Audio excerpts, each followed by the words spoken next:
अलाउद्दीन खिलजी 1303 में attack, sorry हाँ 1303 में यहां पर अटैक करता है।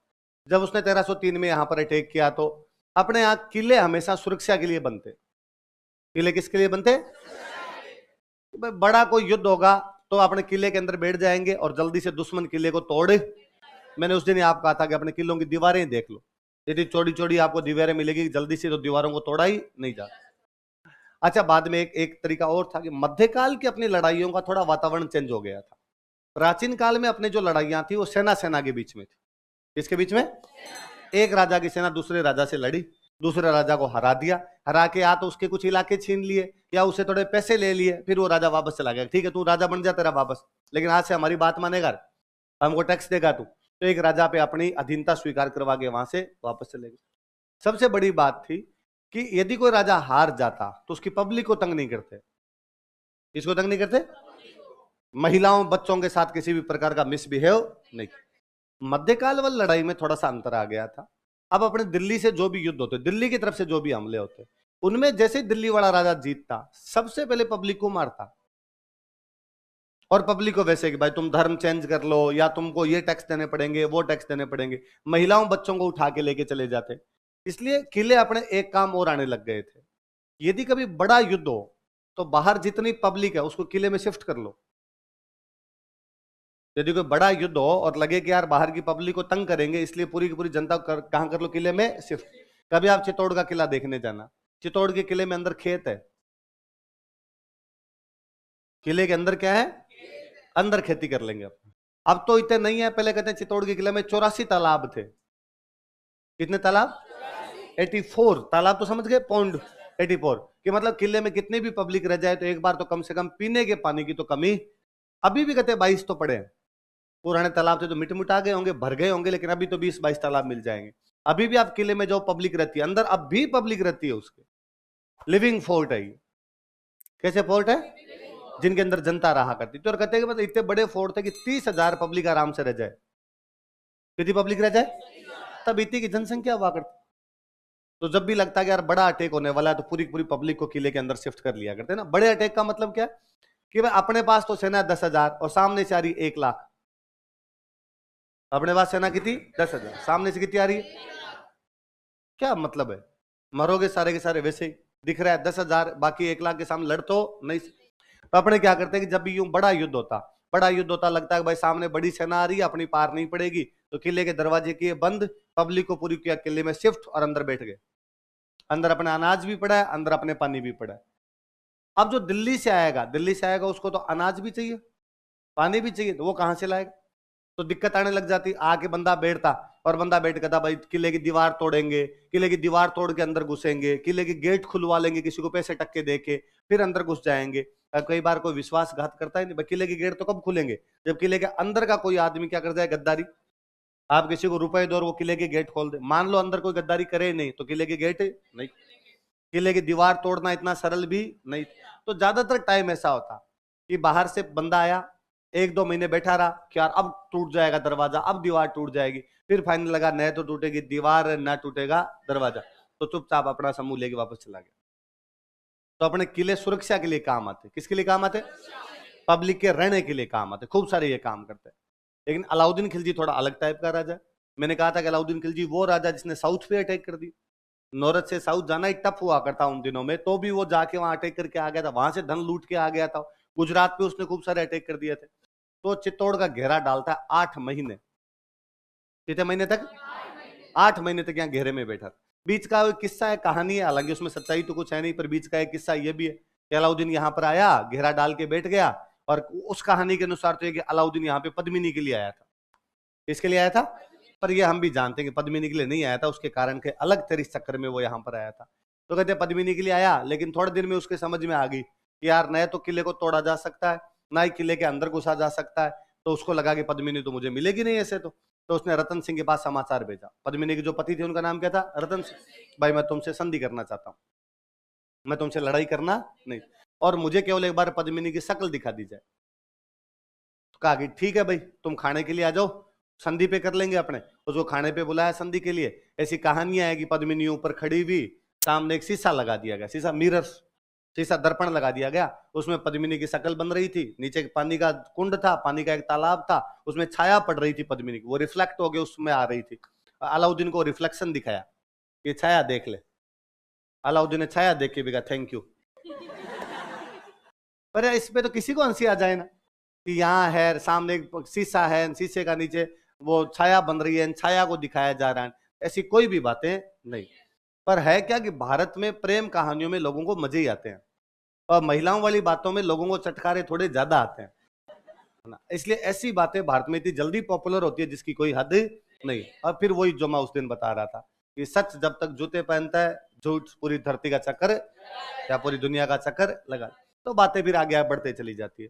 बाकी नॉर्मल सा ये था कि तो वो कहानी ये कहती है कि वो पद्मिनी को देख के जब नीचे जा रहा था वापस, तो रतन सिंह ने कहा भाई संधि तो हो ही गई, तो रतन सिंह उसको छोड़ने के लिए गए। घर पे आया हुआ बंदा सी ऑफ तो करके नीचे तक छोड़ने के लिए गए।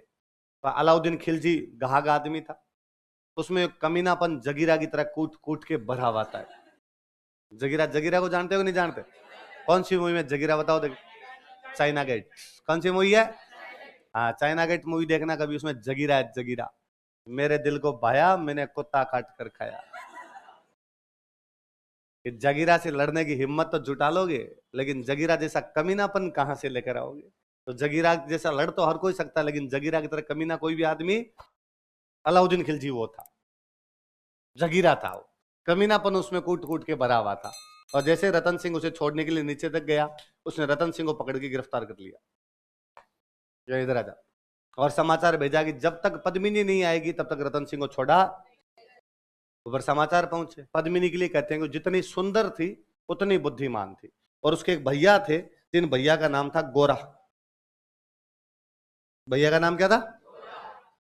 गोरा नाम के उसके एक भाई थे। और उसका एक भतीजा था, उस भतीजे का नाम था बादल। क्या नाम था? ये आपस में भी काका भतीजा है, आपस में भी क्या है, पिता पुत्र नहीं, आपस में भी काका भतीजा है दोनों, गोरा और बादल। और उसने उन दोनों गोरा बादल को बुलाया, और गोरा बादल को बुला के कहा कि भैया, राखी के बंधन के फर्ज को निभाने का समय आ गया, और ये बात है। इन सब ने योजना बनाई, योजना बना के अलाउद्दीन के पास मैसेज किया कि रानी पद्मिनी तुम्हारे पास आने के लिए तैयार है। पर रानी अकेली तो आएगी नहीं, रानियों के साथ खूब सारी दासियां होती, नौकरानियां हुआ करती, तो रानी के साथ उसकी नौकरानियां भी आएगी। अलाउद्दीन ने कहा ठीक है, भेज दो, तो सबको भेज दो, क्या दिक्कत है? राजा, नौकरानियां 700 है। कितनी नौकरानियां है? अलाउद्दीन ने कहा अब पहले महिलाएं अकेली जाती नहीं थी, महिलाएं पालकी में बैठ के जाती। किसमें बैठ के जाती? पालकी समझते हो? पालकी उठाने वालों को क्या कहते हैं? पालकी उठाने के लिए एक जाति होती है, उस जाति का क्या नाम है? क्या बात करते हो यार, आप फिल्में नहीं देखते, फिल्मों के गाने नहीं सुनते? गाना नहीं है आओ रे डोली उठाओ? क्या बात करते, गाना भी नहीं सुना? आओ रे डोली उठाओ कहार, पिया मिलन की रुताई। तो तो ये भगवान जाने क्या क्या करवाएगा मेरे से। पालकी उठाने वाली एक जाति होती है, उसका नाम होता है कहार। क्या होता है? याद रखना, ये आरपीसी का सवाल है कि पालकी उठाने वाले लोगों को क्या कहा जाता था, तो क्या बोलते थे? कहार। लिख लो कहीं ऊपर, कहार बराबर पालकी उठाने वाले।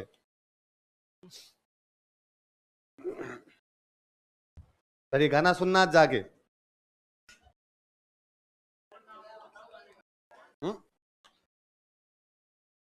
आओ रे डोली उठाओ कहार, पिया मिलन की रुताई। फिल्में देखते हो कि नहीं देखते तुम लोग? नहीं देखते? फिल्में देखनी है, अगले 3 साल में कम से कम 100 फिल्में देखनी। कितनी फिल्में देखनी है? अरे नहीं, फिल्में देखनी चाहिए। ये भगवान जाने किसने कंसेप्ट बना दिया कि फिल्में देखना अच्छा नहीं होता। अच्छी फिल्में देखनी चाहिए, अच्छी फिल्में देखने से आप खूब सारी चीजें सीखते हैं। अरे इतिहास की क्यों देखनी है, प्रेम कहानियां देखा कर। कहाँ इतिहास में जी रहा है? इतिहास क्लास में छोड़ के जाया कर। हाँ, घर पे जाके और खूब सारी अच्छी मूवियां आती है, वो देख लिया कर। एक अच्छी सी मूवी है, कभी टाइम मिले देखना, यूट्यूब पे मिल जाएगी, एक रुका हुआ फैसला। एक रुका हुआ फैसला, लिखो ऊपर, ये मूवी देखनी है। लास्ट लास्ट पन्ने पे लिखो, ये मूवियां लिखोगे हमेशा, एक रुका हुआ फैसला। थप्पड़ मारूंगा, रोमांस बाहर आ जाएगा 2 मिनट में जरा। अभी उग के जमीन से बाहर आए नहीं, रोमांस पहले चाहिए तुमको। 18 साल से शर्म की उम्र कम है तुम्हारी। पहले तुम्हें मैं वो फिल्में बताऊंगा जिनमें रोमांस नहीं है, क्योंकि तुम्हारी एज अभी तक नहीं हुई है, 18 नहीं हुई है। चलो, तो भाई अलाउद्दीन खिलजी को कहा दोनों ने, कौन कौन आपके, गोरा और बात, कि भाई रानी पद्मिनी आएगी और उसके साथ में 700 दासियां आएगी। कितनी दासियां आएगी? ठीक है भाई। तो आगे वाली पालकी में तो बैठी पद्मिनी, पीछे जितनी पालकियां थी उनके अंदर किसी में भी दासी बिठाई नहीं, सबके अंदर बिठा दिए सैनिक। कौन बिठा दिए? एक पालकी को उठाने के लिए 6 लोग होते। एक पालकी उठाने कितने? 4 तो सीधे हो गए, फिर वो थक जाएंगे तो वो मेंटेन करते, तो 6 लोग होते एक पालकी को। तो 700 पालकियों में कितने लोग? 4200। कितने हो गए? 700 अंदर बैठे। कितने हो गए? 4900। 5000 की फौज है, 5000 की फौज तैयार की और सारे सारे हथियार वथियार डाल के वहां अलाउद्दीन के कैंप के पास पहुंचे। अलाउद्दीन को जाके कहा कि भाई पद्मिनी अंतिम बार रतन सिंह जी से मिलना चाहती है। अलाउद्दीन का मिला दो भाई। रतन सिंह आजाद कैंप में उसको गिरफ्तार कर रखा था, 2-4 बॉडीगार्ड लगा रहे थे आगे। पद्मिनी मिलने के लिए गई और कहते हैं भाई पद्मिनी जितनी सुंदर थी, जितनी बुद्धिमान थी, उतनी वीर थी। उसने 2-4 बॉडीगार्ड थे उनको तो मार दिया, रतन सिंह वहां से लेके फरार। अलाउद्दीन को थोड़ी देर में पता चला कि पद्मिनी गई वो तो गई, रतन सिंह को भी ले गई। और कहते हैं अलाउद्दीन की सेना जब तक युद्ध करने के लिए तैयार होती तब तक गोरा और बादल अपने सेना के साथ युद्ध के लिए तैयार थे। लड़ाई होती है, ऐसा कहानी ये कहती है गोरा उस लड़ाई में काम आ गया, गोरा लड़ता हुआ मारा जाता है। बादल अपने बाकी सैनिकों को लेकर पीछे हटता हुआ किले के अंदर घुस जाते हैं, वापस किला वापस बंद कर लिया जाता है।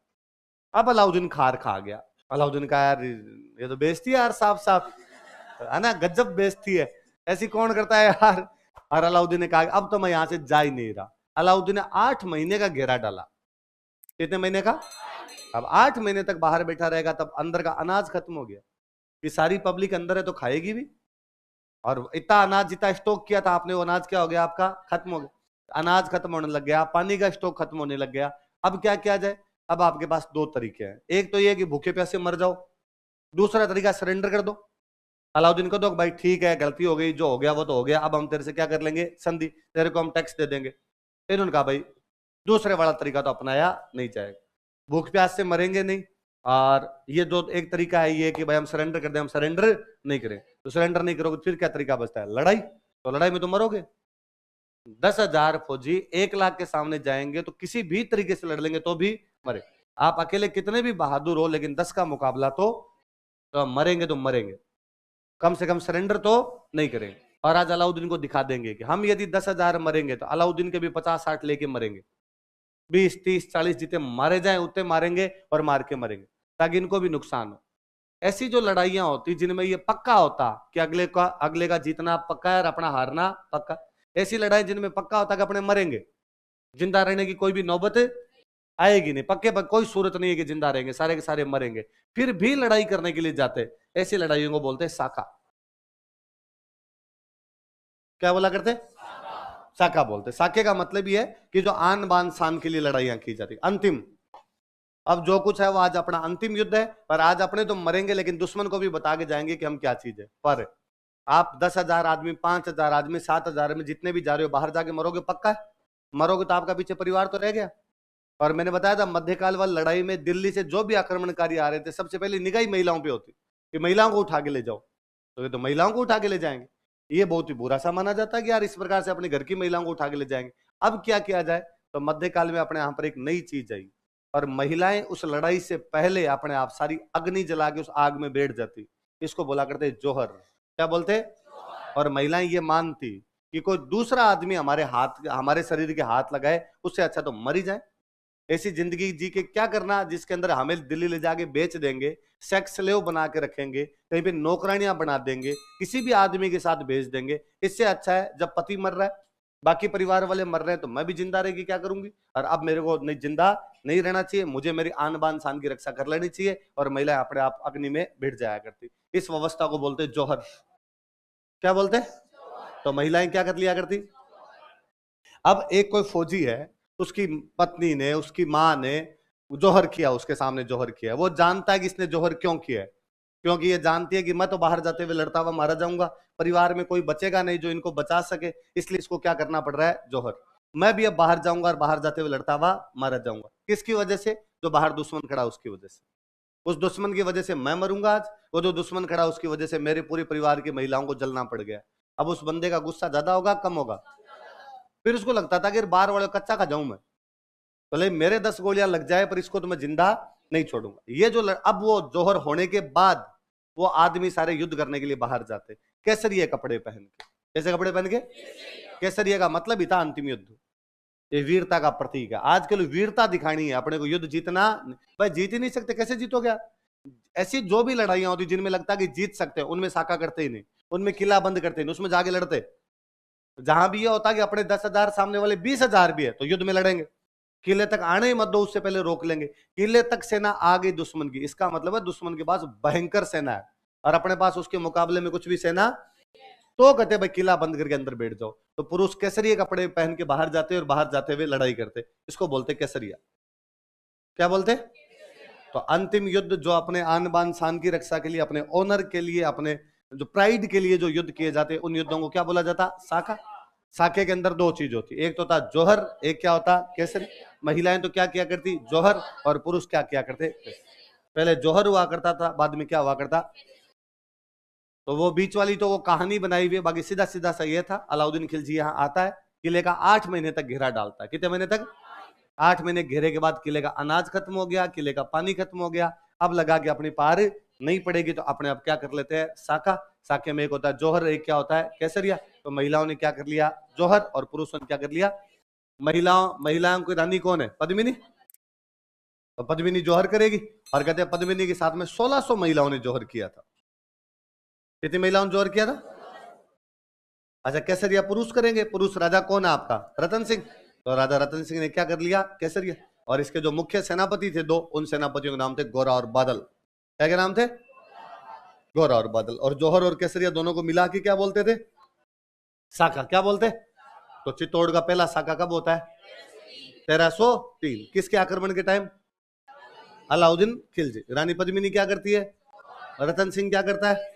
पद्मिनी के साथ और कितनी महिलाएं थी? 1600। और रतन सिंह के सेनापति कौन कौन थे? गोरा और।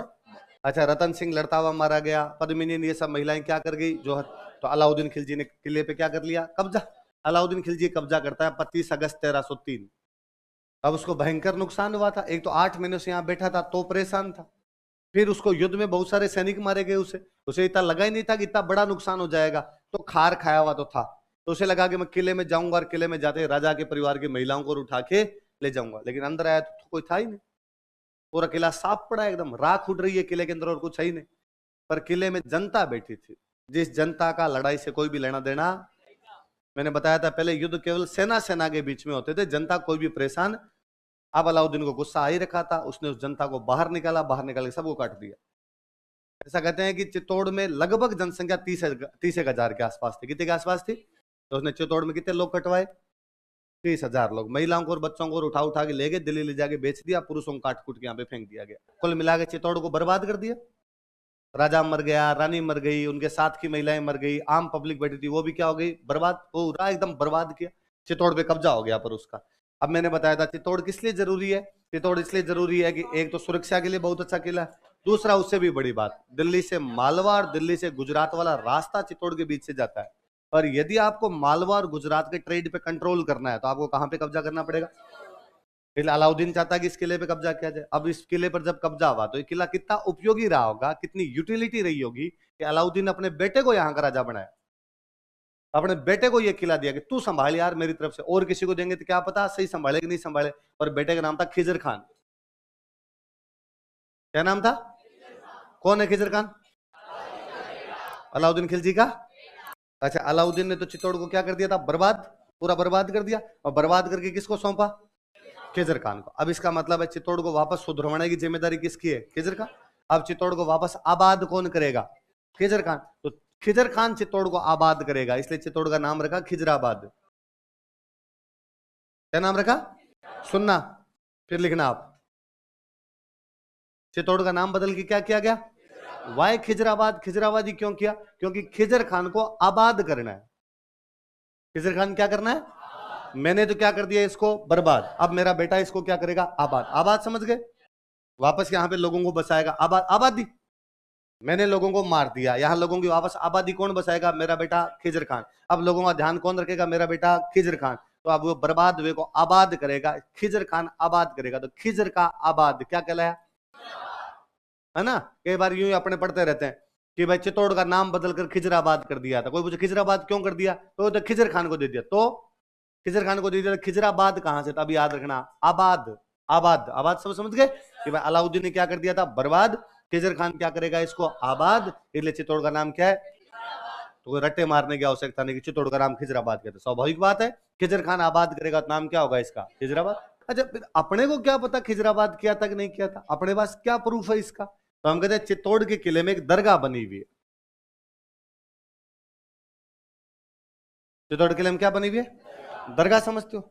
मुसलमानों के अंदर जो भी संत टाइप के लोग होते, वो जब मर जाते तो उनकी पूजा करने लग जाते। तो जहां पर उनकी समाधि बनी होती है, उस समाधि को बोलते दरगाह। समाधि क्या बनते? भाई हिंदुओं में तो किसी के मरने के बाद उसको जला दो, मुसलमानों में क्या करते हैं? दफनाते हैं। तो कोई संत टाइप का आदमी होता, वो मरता, मरने के बाद उसे दफनाते, तो जहां दफनाते वहां उसकी क्या हो जाती? कब्र। कब्र का जो है समाधि, वहां के लोग क्या करने लग जाते हैं? पूजा। तो जिन कब्रों की, जिन समाधियों की पूजा होने लग जाती है, उनको क्या बोलने लग जाते हैं? या दरगाह, या एक शब्द और यूज में लेते हैं, मजार। क्या बोलते हैं? मजार या दरगाह। अच्छा, हिंदुओं में तो अपने कोई ऐसे महापुरुष टाइप के आदमी होते हैं जिनकी अपने पूजा करते हैं, उनको अपने बोलते हैं देवता। क्या बोलते हैं? देवता बोलने लग जाते हैं, भले ही वो अपने बीच का एक आदमी रहा हो। जैसे अपने अब जितनी भी अपने देवताओं की पूजा करते हैं, ये देवता तो जन्म लेके धरती पर आए थे, अपने बीच के लोग हैं। भाई हम कहते हैं गोगा जी, गोगा जी का आदमी था। तेजा जी, तेजा जी नागौर में पैदा हुए, अच्छे काम किए, अपने को भले लगे तो हमने उनकी क्या करनी शुरू कर दी? पूजा। वैसे मुसलमानों में जो इस प्रकार के देवता बनते हैं, उनको बोलते हैं पीर। क्या बोलते हैं? कि पीर बाबा है, पीर बाबा बन गए। तो चित्तौड़ के अंदर एक दरगाह है, दाहिबी पीर की दरगाह। कौन सी दरगाह बनी हुई है? और उस दाहिबी पीर की दरगाह के बाहर एक अभिलेख लगा हुआ है 1325 का, और इसके अंदर चित्तौड़ का नाम चित्तौड़ लिखा हुआ ही नहीं है, इसमें नाम लिखा हुआ है खिजराबाद। दो चीजें पता चलती है, एक तो अलाउद्दीन नाम बदल के तो गया है, चित्तौड़ का नाम बदल क्या गया है? खिजराबाद। दूसरा ये पता चलता है कि 1325 तक इसका नाम खिजराबाद है। 1325 तक इसका नाम क्या है? क्यों इसके बाद के कोई अभिलेख मिले उनके नाम चित्तौड़ है, उसके बाद नाम खिजराबाद है। मैं अभी बता दूंगा ऐसा क्यों नहीं, पर 1325 तक तो नाम क्या मिल रहा है इसका? अच्छा, किसको छोड़ के गया अलाउद्दीन यहाँ पे? खिजर खान। अब खिजर खान जब यहाँ रहेगा तो कोई ना कोई काम करवाएगा। चित्तौड़ के किले के पास एक नदी निकलती है, गंभीरी। कौन सी नदी है? गंभीरी नदी निकलती है चित्तौड़ के किले के पास से। जब भी नदी में पानी ज्यादा आएगा तो बाढ़ आएगी, लोगों के आने जाने का रास्ता रुक जाएगा। उसने उसको, जब वो कई साल तक यहाँ रहा, उसने देखा यार नदी की वजह से प्रॉब्लम होती है, तो उसने यहाँ पर एक पुल बना दिया। क्या बना दिया? पुल इसीलिए होता है ताकि नदी के बीच में किसी प्रकार डिस्टरबेंस ना आए, लोग इधर से उधर आराम से चले जाए। तो कोई पूछेगा, दो चीजें याद हुई, ये तो चित्तौड़ के किले के पास नदी कौन सी निकलती है? गंभीरी नदी पर पुल कौन बनवाता है? अच्छा, एक और सुनो, हिंदुओं में जब भी कोई मरता, राजा के परिवार से जो लोग मरा करते अक्सर, तो ऐसे कोई मर गया, मरने के बाद में उसका जला दिया, जहां जलाते वहां पर उसकी बनाते छतरी।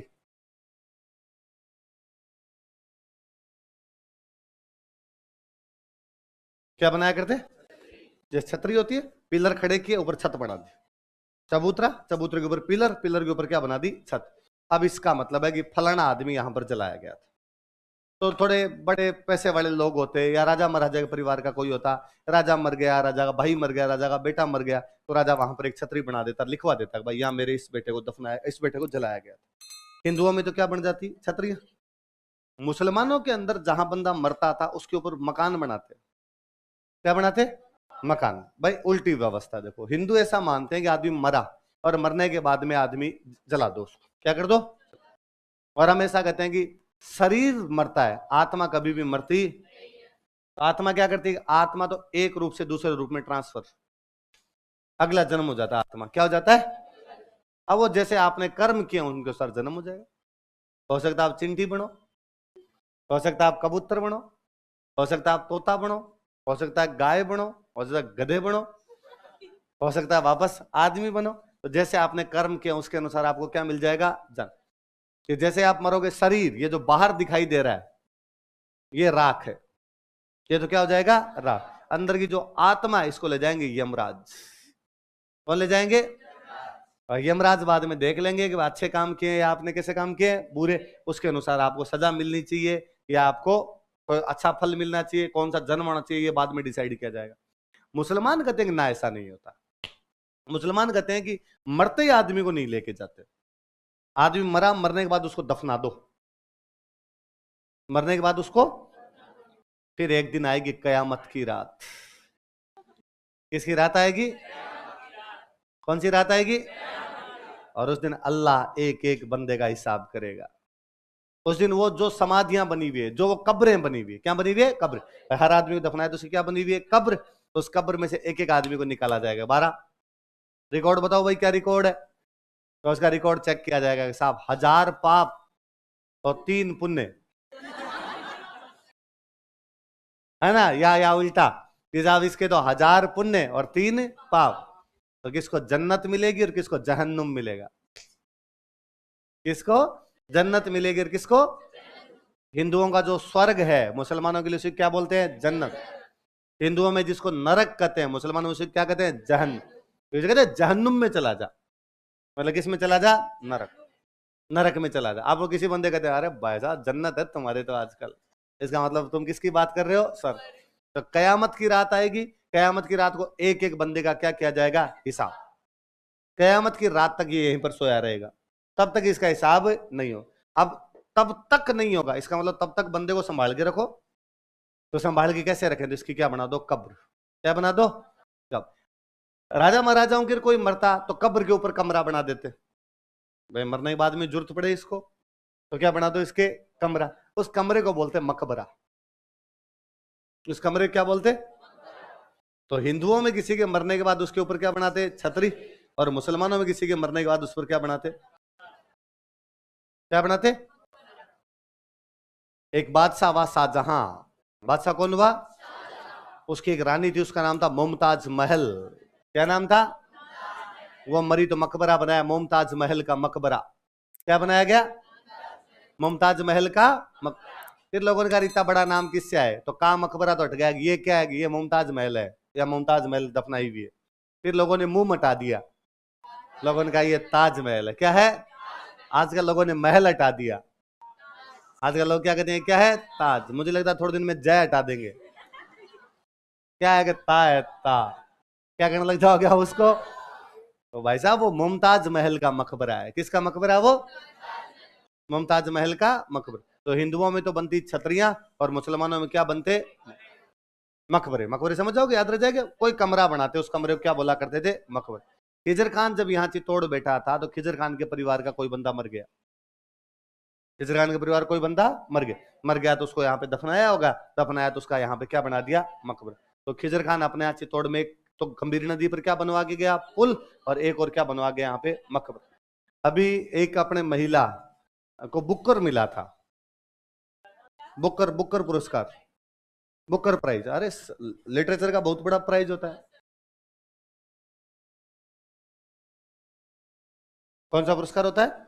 बताओ। देखिए अभी थोड़े दिन पहले किसी महिला को मिला था।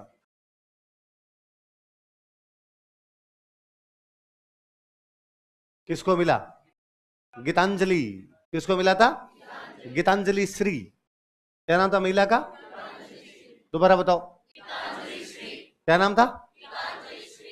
गीतांजलि श्री।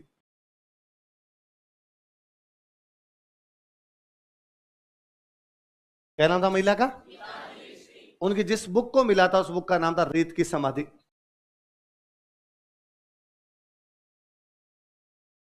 क्या नाम था? मैं उसका इंग्लिश में नाम देख रखा था, लिख रखा था टूम ऑफ सेंट्स। रेत, रेत की समाधि। मेरे तेरे मुंह क्या फाड़ रहे हो? आता तो है नहीं। लिखो साइड में, देखो रहे हो। अच्छा तेरे को आ रहा है, वेरी गुड, शाबाश।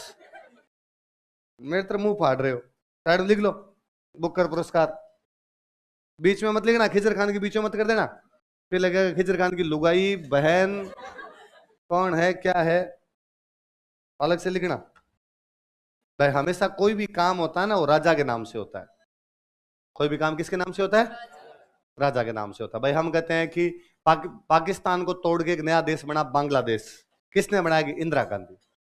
तो इंदिरा गांधी खुद करके आई थी कि साइड में लड़ी? तो फौज थी। अपने नहीं कहते ना फौज है ना, अपने कहते हैं कि ये हॉस्पिटल इन मुख्यमंत्री के टाइम में बना, तो मुख्यमंत्री खुद बना के गया था, बनाया तो मिस्त्रियों ने था। तो हमेशा कोई भी चीज राजा के जो हेड ऑफ द नेशन होता उसके नाम से होती। हाँ, मैंने कहा ना वो तो कहानी झूठी है, फिर मैंने यही तो कहा कि वो कहानी झूठी है पूरी। अच्छा, तो याद रह जाएगी बात। तो खिजर खान ने एक तो बनाया गंभीरी नदी पर पुल, और दूसरा क्या बना दिया आपके? मकबरा। अब कोई कोई भी बिल्डिंग बनाते, मंदिर बनी, मस्जिद बनी, दरगाह बना, महल बना, कोई मकबरा बना, उनके बाहर क्या लगाते? अभिलेख। आज कोई हॉस्पिटल बनवा लो, कोई आप कुछ भी बनवा लो, उनके बाहर अभिलेख लगवाते हो? पहले लगते। तो वो जो अभिलेख है वो 1310 ईस्वी का है। कब का है? इसका मतलब मकबरा कब बना होगा? 1310 में। उस 1310 वाले में खिजर खान लिखवाता है कि मैंने ये मकबरा बनवाया है, ठीक है। फिर लिखवाता है मेरे पिताजी का नाम अलाउद्दीन खिलजी है। मेरे पिताजी का नाम क्या है? फिर वो कहता है मेरे पिताजी को तुम छोटा मोटा मत समझ लेना, मेरे पिताजी दूसरे सिकंदर है। क्या मेरे पिताजी? अलाउद्दीन खिलजी ने क्या एक उपाधि धारण कर ली थी। अलाउद्दीन खिलजी के जी में यह था कि मैं पूरी दुनिया जीतूंगा, जैसे किसने जीती थी? सिकंदर। जैसे किसने जीती थी? तो उसने एक उपाधि धारण की थी, उस उपाधि का नाम ही था सिकंदर सानी। क्या नाम था उपाधि का? सानी का मतलब ही दूसरा होता है। सानी का मतलब क्या होता है? जैसे मैं आपको किसी कहूं कि यार क्रिकेट में विराट कोहली का कोई सानी नहीं, या सचिन तेंदुलकर का कोई भी सानी नहीं, या मैं आप में से किसी कहूं, किसी स्टूडेंट का नाम लेके कहूं कि यार ये क्लास में इंटेलिजेंट है, दूसरा कोई भी इसका सानी। मैं कहूं यार बॉलीवुड में अमिताभ बच्चन का कोई भी सानी, सानी मतलब मैं कहता हूं बॉलीवुड में अमिताभ बच्चन का कोई सानी नहीं है, क्या ये सेंटेंस ये नहीं है? बॉलीवुड में अमिताभ बच्चन जैसा कोई दूसरा। तो सानी का मतलब क्या होता है? दूसरा। तो अलाउद्दीन खिलजी ने कहा मैं सिकंदर की तरह दुनिया जीतूंगा, इसका मतलब मैं दूसरा सिकंदर हूं। तो अलाउद्दीन खिलजी ने उपाधि क्या धारण कर ली? तो यहां जब मकबरा है तो मकबरे के अभिलेख में खिजर खान भी कहता है कि मेरे पिताजी क्या है? क्या है? तो कहता है छोटे मोटे चीज नहीं है पिताजी, पिताजी ईश्वर की छाया है। क्या है पिताजी? कि कई बार बैठे बैठे खुद ही करते रहते हैं कि अपुनिज भगवान है, डिवाइन शेडो। क्या है मेरे पिताजी? डिवाइन शेडो, ईश्वर की छाया। अच्छा, तो अपने कहते हैं भाई दुनिया की रक्षा कौन कर रहा है, दुनिया कौन चला रहा है? भगवान। वो कहते हैं मेरे तो पापा ही भगवान है, इसका मतलब मेरे पापा ही दुनिया चला रहे हैं, इसलिए वो संसार के रक्षक है। संसार के क्या है? इस संसार की प्रोटेक्शन करने वाला कौन है? अलाउद्दीन खिलजी। ईश्वर की छाया कौन है? अलाउद्दीन खिलजी। दूसरा सिकंदर कौन है? अलाउद्दीन खिलजी। ऐसा कौन कहता है? खिजर खान। कौन से अभिलेख में? मकबरे के अभिलेख। कौन से अभिलेख में? मकबरे का अभिलेख कौन से ईस्वी का है? 1310। इससे यह भी पता चलता है कि खिजर खान 1310 तक तो चित्तौड़ ही बैठा है। 1303 में अलाउद्दीन खिलजी ने हमला किया था, तब किसको छोड़ के गया था? खिजर खान। और 1310 में एक मकबरा, उसका एक अभिलेख है। इससे पता चलता है खिजर खान 1310 तक तो कहां पर बैठा हुआ है? चित्तौड़। तो ये मकबरे क्रोनोलॉजी डिसाइड करते हैं, सॉरी अभिलेख। अभिलेख जितने भी क्या डिसाइड करते हैं? क्रोनोलॉजी। क्रोनोलॉजी मतलब समय है, कौन पहले आया कौन बाद में आया, ये चीजें यदि एग्जैक्टली कोई बताता है तो कौन बताते हैं? अभिलेख बताते हैं। क्यों? किताबें तो बाद में लिखी जाती, आज हो गई घटना, आज के 300 साल बाद किताब लिखी जाएगी, तो तारीखें सही होने की संभावना नहीं है, गलत हो सकती है।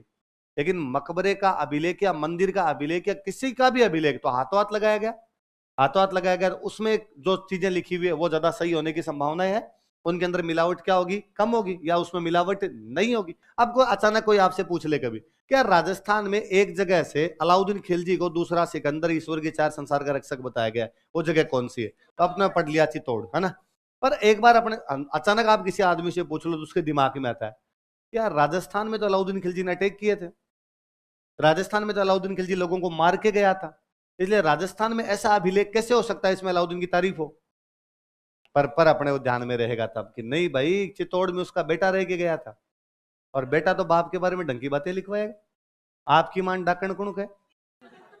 अब खिजर खान ये तो लिखवा सकता है कि मेरा बाप लिचड़ है, मंगता है ना, धाप के गया बीता आदमी है, ऐसे ऐसे लोगों को कटवा देता है, नहीं लिखवाएगा ना। वो तो ये लिखवाएगा कि मेरे पिताजी दूसरे सिकंदर, या तो सिकंदर ने दुनिया जीती थी या मेरे पिताजी जीतेंगे, और ईश्वर ने ये काम मेरे पिताजी को सौंप रखा है। मेरे पिताजी ईश्वर की क्या है? और जिस प्रकार ईश्वर दुनिया की रक्षा करता है, आजकल दुनिया की रक्षा कौन करते हैं? मेरे पिताजी। इसलिए मेरे पिताजी क्या? संसार के रक्षा। अब एक और बात नोटिस करना, आगे पढ़ेंगे तब और काम आएगी। 1311 ईस्वी में, कब की बात है? अलाउद्दीन खिलजी ने अपने एक जगह और जीत ली थी, जालोर। कौन सी जगह जीत ली थी? और जालोर में उसने एक राजा जो था यहाँ पे उसके खिलाफ लड़ता हुआ मारा गया था, उसका नाम था कानड़देव सोनगरा। क्या नाम था जालोर के राजा का? कानड़देव सोनगरा नाम का एक राजा था, उसके खिलाफ लड़ता हुआ मारा गया। और अलाउद्दीन ने कहां पर कब्जा कर लिया? आपने जालोर। जालोर पे कब्जा किया तो कानड़देव सोनगरा का एक भाई जिंदा पकड़ लिया गया, मालदेव सोनगरा। किसको पकड़ लिया? मालदेव सोनगरा। मालदेव सोनगरा की बड़ी बड़ी मूछें थी, इसलिए अपने बोलते हैं मूछड़ा मालदेव। क्या बोलते हैं इसको? कि कौन सा मालदेव हो गया? कि भाई वो रे मूछों वाला मालदेव, मूछों वाला मालदेव है, मूछों वाला मालदेव, इसलिए नाम ही क्या पड़ गया इसका? मूछड़ा मालदेव। कहां का ये? जालोर के कौन से राजा का भाई है? अलाउद्दीन ने जालोर पे कब कब्जा किया है? 1311। कौन सा बंदा उसके पकड़ में आ जाता है? बाकी लड़ते हुए मारे गए, मालदेव सोनगरा जिंदा पकड़ लिया तो उससे संधि हो गई। तो भाई ठीक है, संधि के लिए अलाउद्दीन इसको ले गया अपने साथ दिल्ली। कहां पे ले गया? 1311 आ गया। इधर खिजर खान 1303 से 1311 तक कहां पर बैठा हुआ है? चित्तौड़। अब खिजर खान का चित्तौड़ में मन लगना बंद हो गया। 8 साल घर से दूर बैठा था यार, दिल्ली का बंदार बैठा हुआ कहां पे? चित्तौड़। उसने अलाउद्दीन के पास मैसेज किया कि डैडी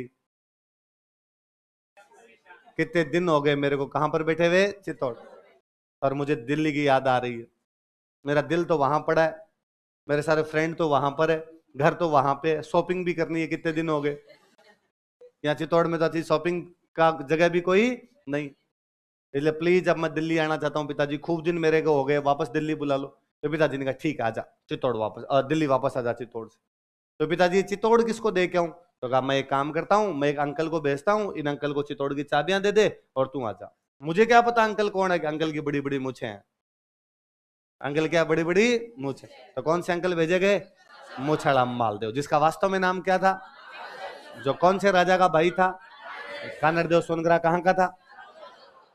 तो 1311 के आसपास तक तो खिजर खान यहां पर है। उसके बाद में यहां पर किसको भेज दिया गया? मालदेव। तो आपने से कोई पूछ ले भाई तुम्हें क्या पता 1311 तक यहां था, क्या पता उससे पहले चला गया? तो आपने कहना दो एग्जाम्पल है। एक एग्जाम्पल तो ये कि अलाउद्दीन ने जालोर जीता ही 1311 में। कब जीता है? इसका मतलब 1311 से पहले तो मालदेव सोनगरा यहां पर आ ही नहीं सकता। मालदेव सोनगरा यहां पर आया तो 1311 के बाद ही। दूसरा एग्जाम्पल यह है कि खिजर खान का खुद का एक अभिलेख मिला 1310। इसका मतलब है 1310 तक तो खिजर खान यहाँ पक्का बैठा है। वो जब भी गया तो कब गया? 1310 के बाद। समझ में आई बात? तो ये टाइम पता चलता है इन चीजों से कि कौन सी घटना कब हुई होगी।